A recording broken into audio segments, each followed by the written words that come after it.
Hi everyone, welcome to our reading this week. Wow, it has been already a very eventful week energetically. We have the moon in Cancer and the sun has just moved into Pisces.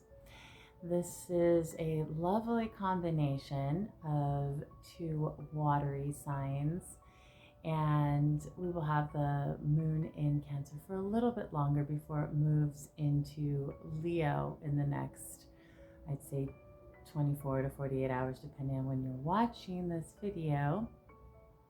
So take advantage of those watery energies. I've noticed a lot of emotions coming up, a lot of memories from early childhood, early life memories coming up for healing. I'm not sure what you've noticed. Also, I believe this has to do with the Chiron North Node conjunction in Aries going on and really propelling us forward into being a more active part of our own drive and willpower forward in our life and healing those areas and those things that perhaps have been holding us back.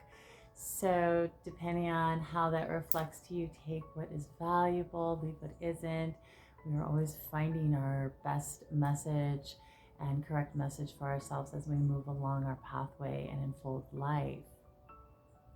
So as we are moving through this watery sign of Pisces, we can always work with the Archangel Gabriel, who is the one who rules over the water element. Of course, that's intuition, emotions, sensitivity, communication, dream recall, dream remembrance, active dream, lucid dreaming. My dreams have been very active the last probably 4 days actually, and all good, interesting dreams, symbolic things coming up, things from not even this life. So remember to write them down. I need to do that too. I've been too tired when I wake up and I try to okay, write them down. So I need to do that too. Yes, you can always work with Archangel Gabriel to work with those watery frequencies, the heart healing if need be. You can also work with the angel of Pisces, but that angel's slipping my mind right now. Maybe I'll look it up and write it in the comments. Our reading this week is from the Tarot of Dreams. The Tarot of Dreams. I pulled this one out. And this week is so significant, not just because of all the planetary and galactic energies going on, but it's reflected in the cards. We got all major arcana cards when I pulled these after doing my prayer and asking for guidance. And I'll just jump right in. The first card that we got is the Temperance card. This relates to the zodiacal sign Sagittarius. In this card, this angel is balancing the energies of water and fire, and in between is that rainbow. That rainbow could be symbolic of the atmosphere, which has the element of water in it and air, and of course that is created with that reflection of that sunlight, which in this case could be the fire, which is really interesting right here.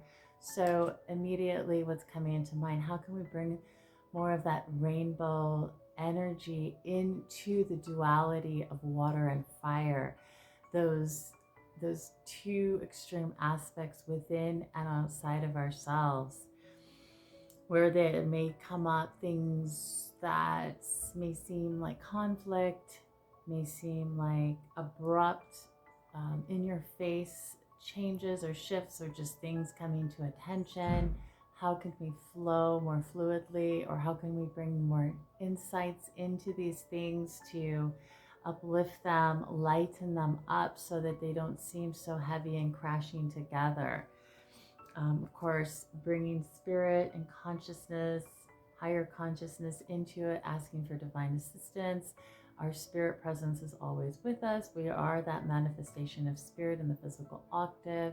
So asking for our guardians of light, our spirit self, to be more active in our consciousness so we understand the pathway in which we're moving forward better, with more wisdom and grace as we move across this pathway. Remember also, the Temperance card is the card that links on the Tree of Life, that links the Sephirah of Yesod with Tiferet, which Tiferet is the Christ consciousness state.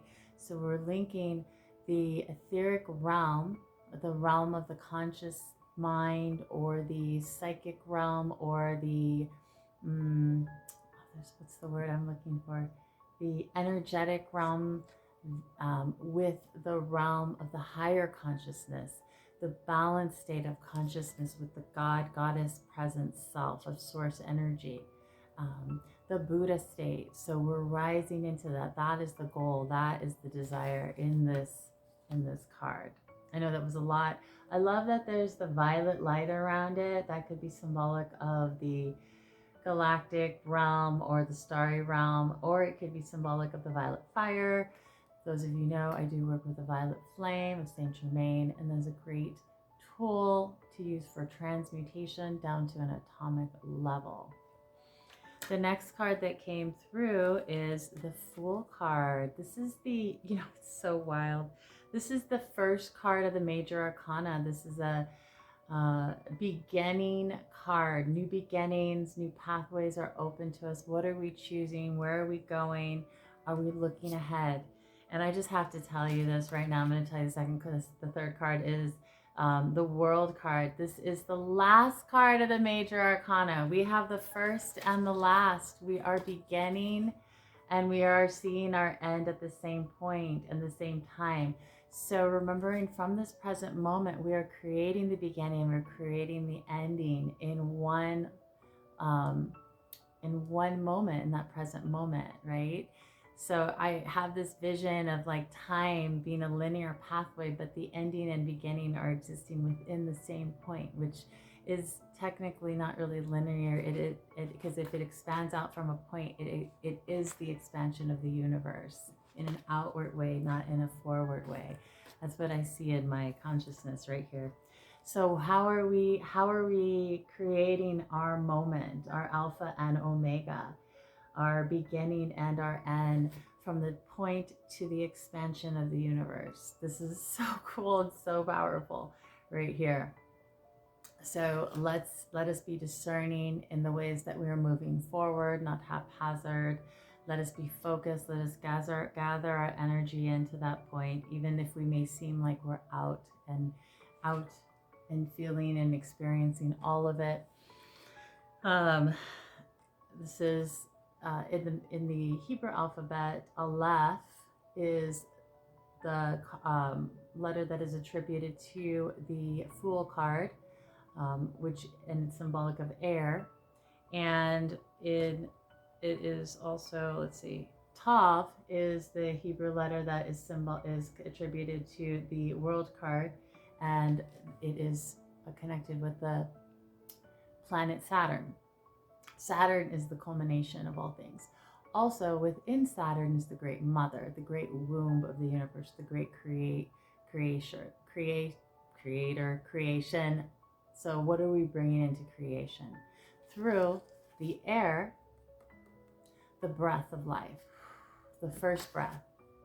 That's the first thing when we breathe forth, when we come into the physical octave from out of the womb, is our breath. And the last thing that we do before we return to the spirit realm, right? So what are we breathing forth? What are we becoming? What are we the essence of? What are we expanding to? So let us contemplate that as we move forward. Let us take the actions this week. Let us not get too much in our monkey mind. That monkey mind just wants to take a hold of everything and go, I'm going to create this, and this. And it's like, wait a second. Let's draw you back in. Draw back in. It's a constant. Taking the reins of the monkeys. So I hope that is helpful for you. Remember to call on your guardians of light.